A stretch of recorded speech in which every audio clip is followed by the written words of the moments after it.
Welcome to logistics. ഇന്ന് നമ്മൾ accountability and transparency എന്ന് പറയുന്ന പോർഷനാണ് എടുക്കുന്നത്. പ്രിൻസിപ്പിൾസ് ഓഫ് അഡ്മിനിസ്ട്രേഷനിലെ ഫസ്റ്റ് മോഡ്യൂളിലെ പോർഷനാണ്. അക്കൗണ്ടബിലിറ്റി നമ്മൾ ഓൾറെഡി പലവട്ടം കവർ ചെയ്താണ്, പറഞ്ഞു പോയിട്ടുള്ള കാര്യമാണ്. കുറച്ചും കൂടി ഡീറ്റെയിൽ ആയിട്ട് നമ്മളിവിടെ നോക്കും. അക്കൗണ്ടബിലിറ്റി എന്ന് പറഞ്ഞാൽ ഏറ്റവും ഈസി ആയിട്ട് നമ്മൾ മലയാളത്തിൽ പറഞ്ഞ ഉത്തരവാദിത്വമാണ് അക്കൗണ്ടബിലിറ്റി. ഓക്കെ, ഇനി നമുക്ക് അതിൻ്റെ കുറച്ച് ടെക്നിക്കൽ ആസ്പെക്റ്റുകൾ നോക്കി പോവാം. It is the obligation of an individual or organization to account for its activities, accept responsibility for them, and to disclose the results in a transparent manner. ഉത്തരവാദിത്വം അഥവാ അക്കൗണ്ടബിലിറ്റി എന്ന് പറഞ്ഞു കഴിഞ്ഞാൽ ഒരു വ്യക്തി അല്ലെങ്കിൽ ഒരു പ്രസ്ഥാനം അവരുടെ ആക്ടിവിറ്റീസ്, അവരുടെ പ്രവർത്തനങ്ങളും കാര്യങ്ങളും കൃത്യമായിട്ട് അക്കൗണ്ട് ഫോർ ചെയ്യുക, അതിൻ്റെ ഉത്തരവാദിത്വം ഏറ്റെടുക്കുക, അതേപോലെ തന്നെ അവർ ചെയ്യുന്ന പ്രവർത്തികളെ വളരെ സുതാര്യമായിട്ടുള്ള രീതിയിൽ ഡിസ്ക്ലോസ് ചെയ്യുകയെന്ന് വെച്ച് കഴിഞ്ഞാൽ പുറം ലോകത്തെ അറിയിക്കുക. അതിനെയാണ് നമ്മൾ അക്കൗണ്ടബിലിറ്റി എന്ന് പറയുന്നത്. നിങ്ങൾ ഏറ്റവും ഈസിയായിട്ട് മലയാളത്തിൽ ഉത്തരവാദിത്വമാണ് അക്കൗണ്ടബിലിറ്റി എന്ന് ഓർത്ത് വെക്കുക. It is the process of carrying out the representatives' assigned mandate and the willingness to face consequences of their action. ഒരു വ്യക്തി, ഏതെങ്കിലും ഒരു റെപ്രസെൻറ്റേറ്റീവ് അയാൾക്ക് കൊടുത്തു വച്ചിരിക്കുന്ന ജോലികൾ, ആ ജോലികൾ കൃത്യമായിട്ട് ക്യാരി ഔട്ട് ചെയ്യുക. അതേപോലെ തന്നെ അത് ചെയ്യുമ്പോൾ, അല്ലെങ്കിൽ അറിഞ്ഞുകൊണ്ടോ അറിയാതെയോ അത് ചെയ്യുമ്പോൾ തെറ്റുകളൊക്കെ വന്നു കഴിഞ്ഞാൽ അതിൻ്റെ കോൺസിക്വൻസ്, അതിൻ്റെ ഉത്തരവാദിത്വം ഏറ്റെടുക്കുക. അതിൻ്റെ നാളെ എന്ത് പ്രശ്നമാണോ വരുന്നത് ആ പ്രശ്നങ്ങളെല്ലാം ഫേസ് ചെയ്യുക. ഇതിനെല്ലാം കൂടി ചേർത്താണ് നമ്മൾ അക്കൗണ്ടബിലിറ്റി എന്ന് പറയുന്നത്. Accountability is also defined as answerability. ഉത്തരം കൊടുക്കാനുള്ള ആ ഒരു റെസ്പോൺസിബിലിറ്റിയും അക്കൗണ്ടബിലിറ്റിയാണ്. ഏതെങ്കിലും ഒരു സാഹചര്യത്തിൽ ഉത്തരം കൊടുക്കുക for performance or the obligation to report to others. അതിപ്പം പെർഫോമൻസിന് വേണ്ടിയിട്ടും ആകാം, അല്ലെന്നുണ്ടെങ്കിൽ വേറൊരാൾക്കുള്ള റിപ്പോർട്ടിംഗ് റിലേഷൻഷിപ്പിൽ നമ്മൾ അക്കൗണ്ടബിലിറ്റി പറഞ്ഞിരുന്നു. നമ്മളുടെ അക്കൗണ്ടിങ് റിലേഷൻ എങ്ങനെയാണ് പോകുന്നത്? താഴെയുള്ള ആൾക്കാർക്ക് മുകളിലുള്ള ആൾക്കാരോട് ജോലി ചെയ്ത് കൊടുക്കാനുള്ള അക്കൗണ്ടബിലിറ്റി ഉണ്ട്, അതൊരു തരം അക്കൗണ്ടബിലിറ്റിയാണ്. സോ റിപ്പോർട്ടിംഗ് റിലേഷൻഷിപ്പിലും ഓഫീഷ്യൽ സ്പിയറിലും അക്കൗണ്ടബിലിറ്റി ഉണ്ട്. It is A constrained on arbitrary use of power. നമ്മൾ തെറ്റായ രീതിയിൽ അധികാര ദുർവിനിയോഗത്തിൽ നിന്നും കൺട്രോൾ ചെയ്യുന്ന ഒരു കാര്യമാണ് accountability. It helps in compliance to rules.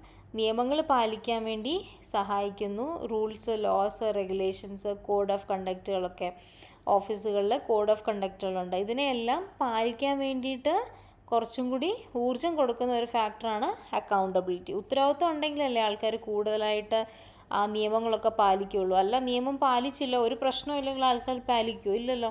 അതിനെയാണ് അക്കൗണ്ടബിലിറ്റി, ഉത്തരവാദിത്വം എന്ന് പറയുന്നത്. ഇതെല്ലാം കൂടി ചേർന്ന് വരുമ്പോഴാണ് അക്കൗണ്ടബിലിറ്റി. അക്കൗണ്ടബിലിറ്റിയിൽ മെയിനായിട്ട് നിങ്ങൾക്ക് പഠിക്കാനുള്ളത് ടൈപ്സ് ആണ്. ഒന്ന് പൊളിറ്റിക്കൽ അക്കൗണ്ടബിലിറ്റിയാണ്, അതായത് എലക്റ്റഡ് റെപ്രസെൻറ്റേറ്റീവ്സ് അല്ലെങ്കിൽ പൊളിറ്റിക്കൽ ലീഡേഴ്സ്, ജനങ്ങളെ തിരഞ്ഞെടുക്കുന്ന ആൾക്കാർ, അങ്ങനെയുള്ളവർ, അല്ലെങ്കിൽ രാഷ്ട്രീയ പ്രവർത്തകർ, രാഷ്ട്രീയ നേതാക്കന്മാർ, അവർക്കൊക്കെ ജനങ്ങളോടൊരു ഉത്തരവാദിത്വമുണ്ട്. അതിനെയാണ് പൊളിറ്റിക്കൽ അക്കൗണ്ടബിലിറ്റി എന്ന് പറയുന്നത്.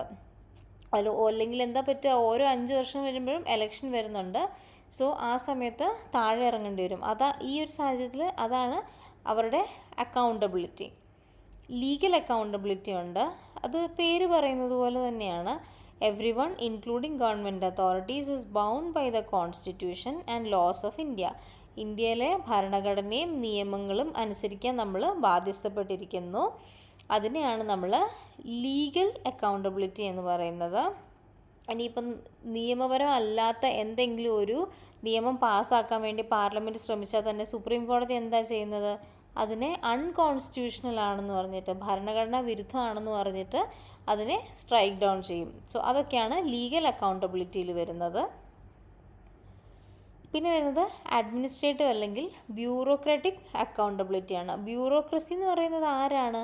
സിവിൽ സർവൻസും അതുപോലെ തന്നെ ഗവൺമെൻറ് ഓഫീഷ്യൽസിനെ നമ്മൾ പറയുന്നതാണ് ബ്യൂറോക്രസി എന്ന്. സോ ഈ സിവിൽ സർവൻസും ഗവൺമെൻറ് ഓഫീഷ്യൽസും അവർ കറക്റ്റായിട്ട് പോളിസീസ് ഇംപ്ലിമെൻറ്റ് ചെയ്യാനും അതേപോലെ തന്നെ അവർ ഇൻറ്റഗ്രിറ്റി മെയിൻറ്റെയിൻ ചെയ്യാൻ വേണ്ടിയിട്ട്, ഇൻറ്റഗ്രിറ്റി എന്താ? എത്തിക്സോടുകൂടി പ്രവർത്തിക്കുക, നല്ല രീതിയിൽ പോളിസി ഇംപ്ലിമെൻറ്റ് ചെയ്യുക, എത്തിക്കലായിട്ട് പ്രവർത്തിക്കുക, ഇങ്ങനെയുള്ള കാര്യങ്ങൾക്ക് അവർക്ക് ഉത്തരവാദിത്വമുണ്ട്. അതിനെയാണ് അഡ്മിനിസ്ട്രേറ്റീവ് അല്ലെ ബ്യൂറോക്രാറ്റിക് അക്കൗണ്ടബിലിറ്റി നമ്മൾ പറയുന്നത് civil servants and government officials are responsible for implementing policies and maintaining integrity. അല്ലാത്ത പക്ഷം അവരെ ചെക്ക് ചെയ്യാൻ വേണ്ടിയിട്ടാണ് സെൻട്രൽ വിജിലൻസ് കമ്മീഷനുണ്ട്, ലോക്പാലുണ്ട്. ലോക്പാൽ ഒരു ആൻറ്റി കറപ്ഷൻ ഓംബുഡ്സ്മാൻ ആണ്. ലോക്പാൽ എന്ന് പറയുമ്പോൾ അത് ഓൾ ഇന്ത്യ ലെവലിൽ വരുന്നതാണ്. ലോകായുക്ത എന്ന് പറയുന്നതാണ് സ്റ്റേറ്റ്സിൻ്റെ ലെവലിൽ വരുമ്പോൾ നമ്മളതിനെ വിളിക്കുന്നത്. പിന്നെ വരുന്നത് ഫൈനാൻഷ്യൽ അക്കൗണ്ടബിലിറ്റി, അതായത് പബ്ലിക് മണി, ജനങ്ങളുടെ ടാക്സ് കൊണ്ടൊക്കെ വരുന്ന പൈസ, അതിനെ ഹാൻഡിൽ ചെയ്യുന്ന ഇൻസ്റ്റിറ്റ്യൂഷൻസ് അതിനെ റെസ്പോൺസിബിളായിട്ട് ഹാൻഡിൽ ചെയ്യണം. Institutions handling public money must account for expenditure and revenue. അവർ കൃത്യമായിട്ട് വരവ് ചെലവ് കണക്കുകൾ അക്കൗണ്ട് ഫോർ ചെയ്യണം. അതിനെയൊക്കെ ചെക്ക് ചെയ്യാനാണ് CAG. ഗവൺമെൻറ് ഓഫീസുകൾക്കെല്ലാം CAGയുടെ ഓഡിറ്റ് വരുന്നതാണ്. CAG വന്ന് ഈ ഗവൺമെൻറ് ഓഫീസുകളിലൊക്കെ നടക്കുന്ന പ്രവർത്തനങ്ങളും കാര്യങ്ങളും ശരിയാണോ എന്ന് 2 വർഷം അല്ലെങ്കിൽ 3 വർഷം കൂടുമ്പോഴൊക്കെ അവരുടെ പെർഫോമൻസ് ഓഡിറ്റുകളുണ്ട്, ട്രാൻസാക്ഷൻ ഓഡിറ്റുകളുണ്ട്. ഓക്കെ, അതിനെയാണ് ഫൈനാൻഷ്യൽ അക്കൗണ്ടബിലിറ്റി എന്ന് പറയുന്നത്. അതായത് പബ്ലിക്കിൻ്റെ മണി കറക്റ്റായിട്ട് യൂസ് ചെയ്യണം അതിനെ ഹാൻഡിൽ ചെയ്യുന്ന ഇൻസ്റ്റിറ്റ്യൂഷൻസ്. പിന്നെ വരുന്നതാണ് സോഷ്യൽ അക്കൗണ്ടബിലിറ്റി. സോഷ്യൽ എന്ന് പറയുമ്പോൾ നമുക്കറിയാം സമൂഹമായിട്ട് ബന്ധപ്പെട്ടതായിരിക്കും. Citizens, civil society and media hold institutions and officials responsible for service delivery and social justice. പ്രോപ്പറായിട്ട് ജനങ്ങൾ അർഹിക്കുന്ന രീതിയിലുള്ള സർവീസുകൾ കിട്ടുന്നുണ്ടോ, അവർക്ക് സാമൂഹ്യ നീതി കിട്ടുന്നുണ്ടോ, ഇങ്ങനെയുള്ള കാര്യങ്ങൾ എൻഷുർ ചെയ്യാൻ വേണ്ടിയിട്ട് സിറ്റിസൺസ്, ജനങ്ങളും അതിൻ്റെ ഒരു ഭാഗമാണ്. സിവിൽ സൊസൈറ്റി ഗ്രൂപ്പുകളുണ്ട്, പിന്നെ മീഡിയ. സോ ഈ citizens, civil society organisations, media എല്ലാം എന്താണ്, ഒഫീഷ്യൽസിനെയും ഇൻസ്റ്റിറ്റ്യൂഷൻസിനെയും കറക്റ്റായിട്ട് അവർ സർവീസസ് ഡെലിവർ ചെയ്യുന്നുണ്ടോ ഇല്ലയോ എന്ന് ചെക്ക് ചെയ്തുകൊണ്ടിരിക്കും. അതൊരു തരത്തിൽ അവരിൽ അക്കൗണ്ടബിലിറ്റി ക്രിയേറ്റ് ചെയ്യുകയാണ്. RTI അതിൻ്റെ ഒരു നല്ല ടൂളാണ്. RTI ആക്ടിവിസ്റ്റുകളും നിങ്ങൾ കേട്ടിട്ടുണ്ടാകും. RTI വഴി കറപ്ഷനൊക്കെ പുറത്തു കൊണ്ടിരുന്ന ആൾക്കാരാണ് RTI ആക്ടിവിസ്റ്റുകൾ. പിന്നെ ഉള്ളത് എത്തിക്കൽ അക്കൗണ്ടബിലിറ്റിയാണ്. എത്തിക്കൽ അക്കൗണ്ടബിലിറ്റി നമ്മൾ എത്തിക്സ് പഠിച്ചപ്പോഴും അത് പഠിച്ചിരുന്നു. എത്തിക്കലായിട്ട് ബിഹേവ് ചെയ്യുക എന്നുള്ള ഒരു ഡ്യൂട്ടി എല്ലാ പബ്ലിക് ഓഫീസേഴ്സിനും ലീഡേഴ്സിനും ഉണ്ട്. Public officials and leaders are expected to act with integrity beyond legal requirements. Legally എന്താണ് ശരി എന്നുള്ളതിലുപരി എത്തിക്കലി എന്താണ് ശരി എന്നും കൂടി നോക്കി വേണം ഇങ്ങനെയുള്ള ആൾക്കാർ പ്രവർത്തിക്കാൻ. അതിനെയാണ് എത്തിക്കൽ അക്കൗണ്ടബിലിറ്റി എന്ന് പറയുന്നത്. ഫോർ എക്സാമ്പിൾ, ഒരു മിനിസ്റ്ററിൻ്റെ പേരിൽ അല്ലെങ്കിൽ ഒരു പൊതുപ്രവർത്തകൻ്റെ പേരിൽ എന്തെങ്കിലും ഒരു അഴിമതി ആരോപണമൊക്കെ വന്നു കഴിഞ്ഞാൽ അവരുടെ ഒരു എത്തിക്കൽ അക്കൗണ്ടബിലിറ്റിയാണ്. അതങ്ങനെ അല്ല എന്ന് പ്രൂവ് ചെയ്യുന്നത് വരെ ആ സ്ഥാനം രാജിവെക്കുക അല്ലെങ്കിൽ അവിടുന്ന് മാറി നിൽക്കുക എന്നൊക്കെ ഉള്ളത്. അതിനെയാണ് എത്തിക്കൽ അക്കൗണ്ടബിലിറ്റി എന്ന് പറയുന്നത്. പിന്നെ വരുന്നത് പ്രൊഫഷണൽ അക്കൗണ്ടബിലിറ്റിയാണ്. പൊതുവെ അത് പ്രൊഫഷണൽസിനുള്ളതാണ്. ലൈക്ക് ഈ ഡോക്ടേഴ്സ്, ലോയേഴ്സ്, ടീച്ചേഴ്സ്, അവരുടെയൊക്കെ പ്രൊഫഷനായിട്ട് ബന്ധപ്പെട്ട ഒരു എത്തിക്സ് കാണും. സോ അങ്ങനെയുള്ള കാര്യങ്ങളാണ് പ്രൊഫഷണൽ എത്തിക്സിൽ വരുന്നത്. പൊതുവേ അവർക്കൊരു പ്രൊഫഷണൽ ബോഡി ഉണ്ടായിരിക്കും. പ്രൊഫഷണൽ ബോഡിക്ക് ഒരു കോഡ് ഓഫ് കണ്ടക്റ്റ് ഉണ്ടായിരിക്കും. ഇതൊക്കെ ഫോളോ ചെയ്യാൻ വേണ്ടിയിട്ട് അവർ ബാധ്യസ്ഥരാണ്. ഫോർ എക്സാമ്പിൾ, ഇപ്പോൾ മാൽ പ്രാക്ടീസ് ചെയ്യുന്ന ചില ഡോക്ടേഴ്സിനെ മെഡിക്കൽ കൗൺസിൽ ഓഫ് ഇന്ത്യ അവരുടെ സസ്പെൻഡ് ചെയ്യും. അതേപോലെ തന്നെ ബാർ കൗൺസിൽ ഓഫ് ഇന്ത്യക്ക് ലോയേഴ്സിനെ ബാർ ചെയ്യാൻ വേണ്ടിയിട്ട് പറ്റും. സോ ഇതൊക്കെ പ്രൊഫഷണൽ അക്കൗണ്ടബിലിറ്റിയാണ്. നമ്മളിപ്പോൾ 7 ടൈപ്സ് ഓഫ് അക്കൗണ്ടബിലിറ്റിയെ പറ്റി പറഞ്ഞു. ഈ 7 ടൈപ്സിൻ്റെ ഒരു സമ്മറി നോക്കാം. പൊളിറ്റിക്കൽ അക്കൗണ്ടബിലിറ്റി നമ്മൾ ആർക്കാണ് അക്കൗണ്ടബിൾ? വോട്ടേഴ്സിനോടാണ് അക്കൗണ്ടബിൾ. ലീഗൽ അക്കൗണ്ടബിലിറ്റി വരുമ്പോൾ നമ്മൾ കോർട്ട്, കോൺസ്റ്റിറ്റ്യൂഷൻ, നമ്മുടെ നാട്ടിലുള്ള നിയമങ്ങൾ, റൂൾസ്, ഇതൊക്കെ ഫോളോ ചെയ്യാൻ വേണ്ടിയിട്ടുള്ള അക്കൗണ്ടബിലിറ്റിയാണ്. അഡ്മിനിസ്ട്രേറ്റീവ് അക്കൗണ്ടബിലിറ്റി എന്ന് പറയുമ്പോൾ ബ്യൂറോക്രസി ഫോളോ ചെയ്യുന്നതാണ്. ബ്യൂറോക്രസി അഗൈൻ അവരുടെ റൂൾസ് അവരുടെ സുപ്പീരിയർ പറയുന്നത് അല്ലെങ്കിൽ വിജിലൻസ് ബോഡീസ് അങ്ങനെയുള്ള കാര്യങ്ങളാണ്. ബ്യൂറോക്രാറ്റിക് അഡ്മിനിസ്ട്രേറ്റീവ് അക്കൗണ്ടബിലിറ്റിയിൽ വരുന്നത്. ഫൈനാൻഷ്യലിൽ വരുമ്പോൾ CAG, പാർലമെൻ്ററി ഓഡിറ്റ്, ഇങ്ങനത്തെ കാര്യങ്ങളൊക്കെ എന്തിനെയാണ് അവർ ചെയ്യുന്നത്? പബ്ലിക് മണി ഹാൻഡിൽ ചെയ്യുന്ന ആൾക്കാർ, പബ്ലിക് മണി ഹാൻഡിൽ ചെയ്യുന്ന ആൾക്കാരിലുപരി ഇൻസ്റ്റിറ്റ്യൂഷൻസ്. സോ സർക്കാരിൻ്റെ ഓർഗനൈസേഷൻസ് എല്ലാം പബ്ലിക് മണി കൊണ്ടല്ലേ പ്രവർത്തിക്കുന്നത്.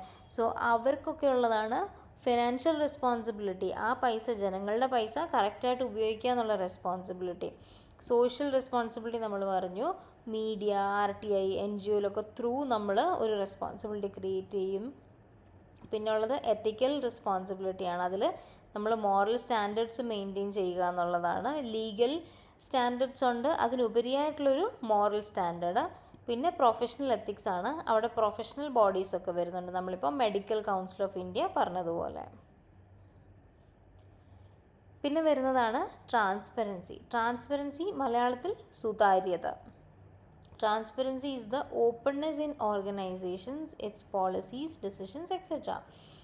ഒരു പ്രസ്ഥാനത്തിൽ അതിൻ്റെ പോളിസീസ് ആയിക്കോട്ടെ, അതിൻ്റെ തീരുമാനങ്ങളായിക്കോട്ടെ, ഇതിലൊക്കെ അത് പുലർത്തുന്ന സുതാര്യതയാണ് ട്രാൻസ്പെറൻസി എന്ന് പറയുന്നത്.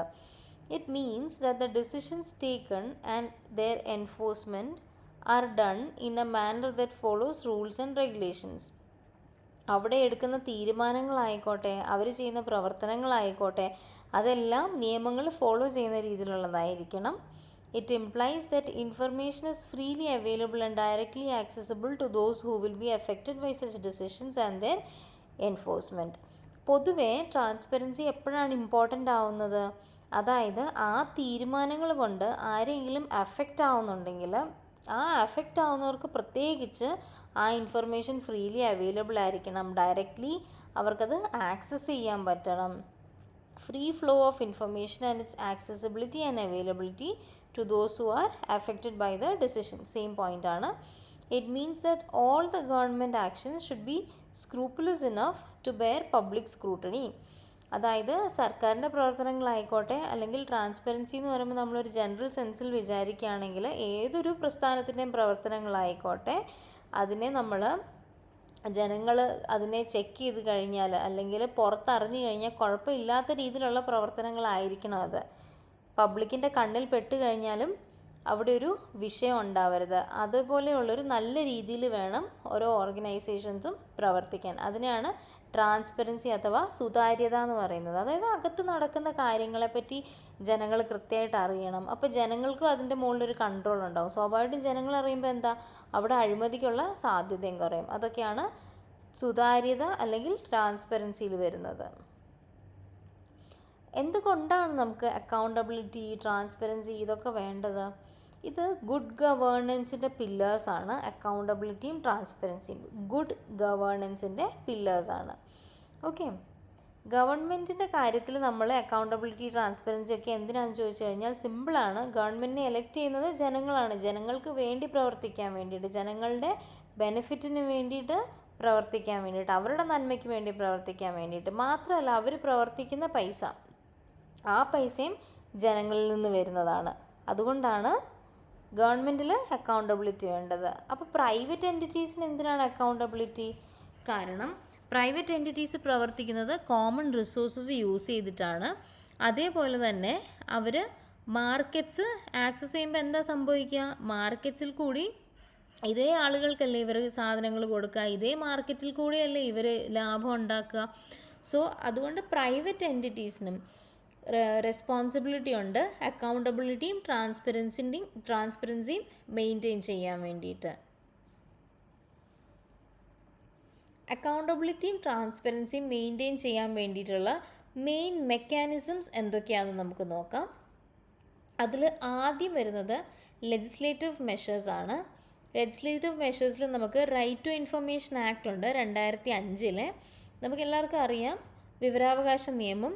അതിൽ കൂടി സാധാരണ ആൾക്കാർക്ക് സർക്കാരിൻ്റെ പ്രവർത്തനങ്ങളെ പറ്റിയൊക്കെയുള്ള ഇൻഫർമേഷൻ ഡയറക്റ്റായിട്ട് ചോദിച്ച് മേടിക്കാൻ വേണ്ടി പറ്റും. അതേപോലെ whistle blower protection act 2014. Whistle blower എന്ന് വെച്ചാൽ എന്താണ്? അകത്തുള്ള ഒരു പ്രസ്ഥാനത്തിൻ്റെ അകത്തുള്ള അഴിമതികൾ തുറന്നു കാട്ടുന്ന, പുറം ലോകത്തോട് വിളിച്ചു പറയുന്ന ആൾക്കാരെയാണ് നമ്മൾ വിസിൽ ബ്ലോവേഴ്സ് എന്ന് പറയുന്നത്. സോ അങ്ങനെയുള്ള വിസിൽ ബ്ലോവേഴ്സിനെ പ്രൊട്ടക്റ്റ് ചെയ്യാനൊരു ആക്ട് വേണം. കാരണം അങ്ങനെ സത്യങ്ങൾ വിളിച്ചു പറയുന്ന സമയത്ത് ഇവരുടെ ജീവനൊക്കെ ഭീഷണി വരും.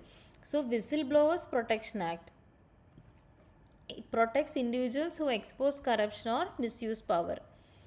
ലോക്പാല ലോകായുക്ത ഞാൻ പറഞ്ഞിരുന്നു, ആൻറ്റി കറപ്ഷൻ ഓംബുഡ്സ്മാൻ ആണ്. ഇതിൽ ലോക്പാലാണ് സെൻട്രൽ ലെവലിലുള്ളത്, ലോകായുക്ത സ്റ്റേറ്റ് ലെവലിലാണ് വരുന്നത്. അഗൈൻ കറപ്ഷൻ പ്രിവെൻറ്റ് ചെയ്യാൻ വേണ്ടിയിട്ട് പ്രത്യേകിച്ച് ഗവൺമെൻറ് ഓഫീസുകളിലെ പബ്ലിക് സർവൻസിൻ്റെ ഒക്കെ കറപ്ഷൻ പ്രിവെൻറ്റ് ചെയ്യാൻ വേണ്ടിയിട്ടാണ് ലോക്പാലും ലോകായുക്തയും ഉള്ളത്. പിന്നെ വരുന്നത് പ്രിവെൻഷൻ ഓഫ് കറപ്ഷൻ ആണ്. പ്രിവെൻഷൻ ഓഫ് കറപ്ഷൻ ആക്ട് 2018 ഇത് അമെൻഡ് ആയിട്ടുണ്ട്. ഇത് ആദ്യം വന്നത് 88 ഇത് ബ്രൈബറി എന്ന് വെച്ചാൽ കൈക്കൂലി, കറപ്ഷൻ അഴിമതി, ഇത് രണ്ടിനെയും കുറ്റകരമാക്കുന്ന ഒരു ആക്റ്റാണ് പ്രിവെൻഷൻ ഓഫ് കറപ്ഷൻ ആക്ട്. പിന്നെ ഉള്ളത് ഇൻസ്റ്റിറ്റ്യൂഷണൽ മെക്കാനിസംസ് ആണ്. എന്തൊക്കെ ഇൻസ്റ്റിറ്റ്യൂഷൻസ് ആണ് ഇതിനു വേണ്ടി ഉണ്ടാക്കിയിട്ടുള്ളത് നമുക്ക് നോക്കാം. അക്കൗണ്ടബിലിറ്റിക്കും ട്രാൻസ്പെറൻസിക്കും വേണ്ടിയിട്ട് ഒന്ന് സെൻട്രൽ വിജിലൻസ് കമ്മീഷനാണ്, CVC. നമ്മൾ പറഞ്ഞു വിജിലൻസുകാർ പൊതുവെ എന്താണ് ചെയ്യുന്നത്, അവരുടെ റെയ്ഡുകളും കാര്യങ്ങളും ഉണ്ട്. അതുപോലെ തന്നെ ആൾക്കാർ കൈക്കൂലി കൊടുക്കുന്നുണ്ടോ ഇല്ലയോ എന്ന് നോക്കുക. അവരെ പ്രതി ഒരു പേടിയുള്ളത് കൊണ്ട് തന്നെ കറപ്ഷൻ ഒരുപാട് കുറയും. അതേപോലെ തന്നെ ആൾക്കാരുടെ സ്വത്തിനെ മറ്റും പറ്റിയൊക്കെയുള്ള അന്വേഷണങ്ങളും കാര്യങ്ങളും വരാറുണ്ട് CVCയുടെ. പിന്നെ വരുന്നത് CBI ആണ്. അഗൈൻ അഴിമതി ആരോപണങ്ങളും മറ്റും, അതുപോലെ തന്നെ വലിയ സാമ്പത്തിക തട്ടിപ്പുകൾ, വലിയ ക്രിമിനൽ കേസുകൾ, ഇതൊക്കെ CBI അന്വേഷിക്കും. അതുപോലെ CAG ഉണ്ട്. പൊതുവെ എന്താണ് ഫിനാൻഷ്യൽ അക്കൗണ്ടബിലിറ്റി എൻഷുർ ചെയ്യാൻ വേണ്ടിയിട്ടുള്ളൊരു ഓർഗനൈസേഷനാണ് CAG. ഗവൺമെൻറ്റിൻ്റെ വരവ് ചെലവ് കണക്കുകളെ ഓഡിറ്റ് ചെയ്യുക എന്നുള്ളതാണ് CAGയുടെ ജോലി. പൊതുവെ പബ്ലിക് ഫണ്ട് യൂസ് ചെയ്ത് പ്രവർത്തിക്കുന്ന ഓർഗനൈസേഷൻസ്, അതായത് ഗവൺമെൻറ് ഓർഗനൈസേഷൻസ്. പിന്നെ election commission of India. Election commission എന്താണ് ചെയ്യുക, അവർ ഫ്രീ ആൻഡ് ഫെയർ ഇലക്ഷൻസ് ആണ് നടത്തുന്നത്. പിന്നീട് വരുന്നത് സ്റ്റേറ്റ് ഇൻഫർമേഷൻ കമ്മീഷനും സെൻട്രൽ ഇൻഫർമേഷൻ കമ്മീഷനും. അത് നമ്മൾ നേരത്തെ പറഞ്ഞ RTI ആക്ടിൻ്റെ അടിയിൽ വരുന്ന ഇൻസ്റ്റിറ്റ്യൂഷണൽ മെക്കാനിസംസ് ആണ്. ഇനി governance and technology measures. Technology measures എന്തൊക്കെയാണെന്ന് നോക്കാം. ഒന്ന് ഡിജിറ്റൽ ഇന്ത്യ ഇനീഷ്യേറ്റീവ് ആണ്.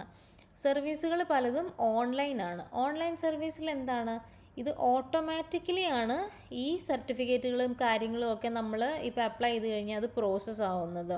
സോ പൊതുവേ ആ കേസിൽ നമ്മൾ നേരിട്ടൊരു ഓഫീസിൽ പോകാത്തത് കൊണ്ട് തന്നെ അവിടെ കറപ്ഷനുള്ള സ്കോപ്പ് കുറവാണ്. പിന്നെ വരുന്നത് പബ്ലിക് ഫിനാൻഷ്യൽ മാനേജ്മെൻറ്റ് സിസ്റ്റംസ്. പൊതുവേ അത് ഫണ്ടുകൾ ട്രാക്ക് ചെയ്യാൻ വേണ്ടിയിട്ടാണ് PFMS യൂസ് ചെയ്യുന്നത്. അത് വെച്ചിട്ട് നമുക്ക് റിയൽ ടൈമായിട്ട് ഫണ്ടുകളുടെ മൂവ്മെൻറ്റും കാര്യങ്ങളൊക്കെ ട്രാക്ക് ചെയ്യാൻ പറ്റും. GEM എന്ന് പറയുന്നത് ഗവൺമെൻറ്റിൻ്റെ ഒരു മാർക്കറ്റ് പ്ലേസ് ആണ്. അതായത് ആളുകൾക്ക് സാധനങ്ങൾ മേടിക്കാനും കൊടുക്കാനും വേണ്ടിയിട്ടുള്ളൊരു ട്രാൻസ്പെറൻ്റ് ആയിട്ടുള്ളൊരു ഓൺലൈൻ പോർട്ടലാണ്. ഗവൺമെൻറ് ഓഫീസുകളിലൊക്കെ തന്നെ, പ്രത്യേകിച്ച് സെൻട്രൽ ഗവൺമെൻറ് ഓഫീസുകളിൽ GEM പോർട്ടലിൽ നിന്ന് പർച്ചേസ് ചെയ്യുക എന്ന് പറയുന്നത് മാൻഡേറ്ററി ആയിട്ടുള്ളൊരു കാര്യമാണ്. അവർ നിർബന്ധമായിട്ടും, അവർക്ക് മാർക്കറ്റിൽ പോയി പർച്ചേസ് ചെയ്യാൻ പറ്റില്ല. ഓഫീസുകൾക്ക് എന്തെങ്കിലും സാധനം വേണമെങ്കിൽ അവർ ചെയ്യുന്നത് GEMൽ കൂടിയാണ് പർച്ചേസ് ചെയ്യുന്നത്. ഡയറക്റ്റ് ബെനിഫിറ്റ് ട്രാൻസ്ഫർ, നമ്മൾ സബ്സിഡിയുടെ കാര്യത്തിലൊക്കെ പറയാറുണ്ട്. ഗ്യാസ്, LPG സിലിണ്ടറിൻ്റെ ഒക്കെ സബ്സിഡി നമുക്ക് നേരെ അക്കൗണ്ടിലോട്ടൊക്കെ വരുന്നൊരു സിസ്റ്റം ഉണ്ടായിരുന്നല്ലോ. Reduces leakage in subsidies by direct cash transfer to beneficiaries. പിന്നെ ഉള്ളത് ആധാർ എനേബിൾഡ് സർവീസസ് ആണ്. ആധാർ ലിങ്ക് ചെയ്തിട്ട് നമ്മുടെ മറ്റ് വെൽഫെയർ സ്കീംസൊക്കെ ഗവൺമെൻറ് ചെയ്തു വരുന്നതും അക്കൗണ്ടബിലിറ്റി ആൻഡ് ട്രാൻസ്പെറൻസി എൻഷുർ ചെയ്യാൻ വേണ്ടിയിട്ടാണ്. പിന്നെ സിറ്റിസൺ സെൻട്രിക് അല്ലെങ്കിൽ സിവിൽ സൊസൈറ്റി മെഷേഴ്സാണ് വരുന്നത്. അതായത് സിറ്റിസൺസിന് ഇമ്പോർട്ടൻസ് കൊടുത്തുകൊണ്ടുള്ള മെഷേഴ്സ്. സോഷ്യൽ ഓഡിറ്റുകൾ എന്ന് പറയുന്നത് ലോക്കൽ സ്പെൻഡിങ് റിവ്യൂ ചെയ്യാൻ വേണ്ടി അവിടെയുള്ള കമ്മ്യൂണിറ്റീസിനെ പറ്റും സൊസൈറ്റി തന്നെ ഒരു രീതിയിൽ ഓഡിറ്റ് ചെയ്യുന്നതിനെയാണ് സോഷ്യൽ ഓഡിറ്റ് എന്ന് പറയുന്നത്. മഹാത്മാഗാന്ധി സ്കീം ഉണ്ടല്ലോ, നമ്മുടെ ഈ തൊഴിലുറപ്പ് സ്കീം, ആ സ്കീമിനടിയിൽ സോഷ്യൽ ഓഡിറ്റ്സ് അലൗഡ് ആണ്. പിന്നെ വരുന്നത് സിറ്റിസൺസ് ചാർട്ടറാണ്. സിറ്റിസൺസ് ചാർട്ടർ എന്ന് പറയുന്നത് ഏത് രീതിയിലുള്ള സർവീസ് ക്വാളിറ്റി കൊടുക്കണം എന്നുള്ളത് ഓരോ ഗവൺമെൻറ് ഓഫീസസിനും ഒരു നിയമാവലിയുണ്ട്. Document stating service delivery standards of government departments. So അതനുസരിച്ചിട്ട് പ്രവർത്തിക്കുക എന്നുള്ളതാണ് സിറ്റിസൺസ് ചാർട്ടർ കൊണ്ട് ഉദ്ദേശിക്കുന്നത്. പിന്നെ media and civil society activism.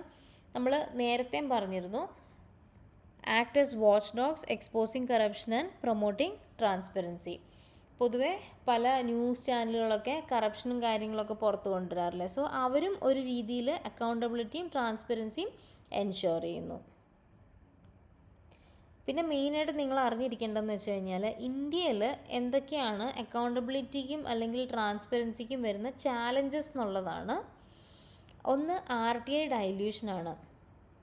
RTI dilution എന്ന് വെച്ച് കഴിഞ്ഞാൽ പലപ്പോഴായിട്ട് വരുന്ന പല അമെൻമെൻറ്റുകളും കാര്യങ്ങളും RTI ആക്ടിനെ വീക്കാക്കുന്നു. Opacity in political funding. Electoral ബോണ്ട്സിൻ്റെ വിഷയം എല്ലാവർക്കും അറിയാമായിരിക്കും. ഇലക്ട്രൽ ബോണ്ടിലൊക്കെ എവിടെ നിന്നാണ് പൈസ വരുന്നത് എന്നുള്ളതിനെ പറ്റിയൊക്കെയുള്ള വ്യക്തത കുറവുകളുണ്ട്. അതൊക്കെ ട്രാൻസ്പെറൻസിയെ കുറയ്ക്കുന്നു. Judicial accountability issues. ജുഡീഷ്യറിക്കുള്ളിൽ മിസ്കണ്ടക്റ്റിന് വേണ്ടിയിട്ടുള്ള തെറ്റായ ബിഹേവിയറിന് വേണ്ടിയിട്ടുള്ള മെക്കാനിസംസ് എന്താണെന്നുള്ളതിനുള്ള ക്ലാരിറ്റി കുറവ്. ഇൻഹൗസ് പ്രോസസ്സുകൾ പലപ്പോഴും ഒപ്പേക്കാണ്. അതായത് നമുക്ക് എന്താ നടക്കുന്നതിനുള്ളിലെന്നുള്ള വലിയ ധാരണയൊന്നും സാധാരണ ജനങ്ങൾക്കില്ല. പിന്നെ വരുന്നത് ബ്യൂറോക്രാറ്റിക് റെസിസ്റ്റൻസ് ആണ്.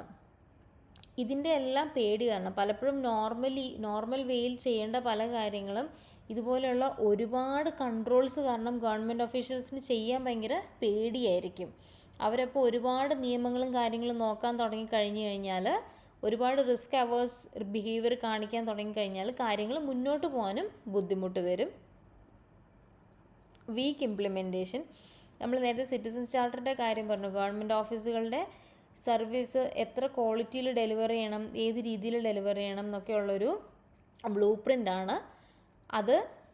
അതുപോലെ തന്നെ ഗ്രീവൻസ് റിഡ്രസൽ മെക്കാനിസംസ്. ആൾക്കാർക്ക് എന്തെങ്കിലും പ്രശ്നം ഉണ്ടെങ്കിൽ അത് സോൾവ് ചെയ്യാൻ വേണ്ടിയിട്ടുള്ള മെക്കാനിസംസ് ആണ്. പൊതുവേ ഇതൊന്നും പ്രോപ്പറായിട്ട് ഇംപ്ലിമെൻറ്റ് ചെയ്യപ്പെടാറില്ല. പേരിന് ഇതൊക്കെ അവിടെ ഉണ്ട്, പക്ഷേ പ്രോപ്പറായിട്ട് ഇംപ്ലിമെൻറ്റ് ചെയ്യപ്പെടാറില്ല. പിന്നെ വരുന്നത് കറപ്ഷൻ. അറിയാമല്ലോ, അഴിമതി. ഇന്ത്യയിലെ അഴിമതി ഒരുപാട് കൂടുതലാണ്. നമ്മൾ ഇൻഡെക്സുകളൊക്കെ എടുത്ത് നോക്കിയാലും ഇന്ത്യയിൽ അഴിമതി ഒരുപാട് കൂടുതലാണ്. Nexus of business, politics, bureaucracy. Digital divide. Nexus എന്ന് വെച്ച് കഴിഞ്ഞാൽ ശരിയല്ലാത്ത ഒരു ബന്ധമാണ് നെക്സസ് എന്ന് പറയുന്നത്. ബിസിനസ്സുകളും പൊളിറ്റിക്സും അതുപോലെ തന്നെ ബ്യൂറോക്രസി, ഗവൺമെൻറ് സർവൻസ്, ഇവരെല്ലാവരും കൂടെ ചേർന്നിട്ടുള്ളൊരു നെക്സസ് ഉണ്ടാവും. സോ അതൊക്കെ കറപ്ഷനെയും ക്രോണീസത്തിനെയൊക്കെ ഭയങ്കരമായിട്ട് ബൂസ്റ്റ് ചെയ്യും. അത് അഗൈൻ അക്കൗണ്ടബിലിറ്റി ആൻഡ് ട്രാൻസ്പെറൻസിയെ കുറയ്ക്കും. Digital divide. നമ്മളിപ്പോൾ പറഞ്ഞു ഇ ഗവേണൻസ് സർവീസുകൾ ഒരുപാട് വന്നു. പക്ഷേ ഈ പ്രശ്നം എന്താണെന്ന് വെച്ച് കഴിഞ്ഞാൽ ഒരുപാട് പേർക്ക് ഇപ്പോഴും അത് ആക്സസിബിൾ ആയിട്ടില്ല. പിന്നെ വരുന്നത് lack of awareness among citizens. ആളുകൾക്ക് പലതിനെ പറ്റിയും ധാരണയില്ല. ഇപ്പോൾ RTI പറ്റിയാണല്ലോ അറിയാൻ വയ്യാത്ത ഒരുപാട് പേരുണ്ട്. പൊളിറ്റിക്കൽ ഇൻ്റർഫിയറൻസസ്. പല കാര്യങ്ങളിലും പൊളിറ്റിക്കൽ ഇൻ്റർഫിയറൻസ് വരുമ്പോൾ പല ഡേറ്റയും തടഞ്ഞു വെക്കേണ്ടി വരും.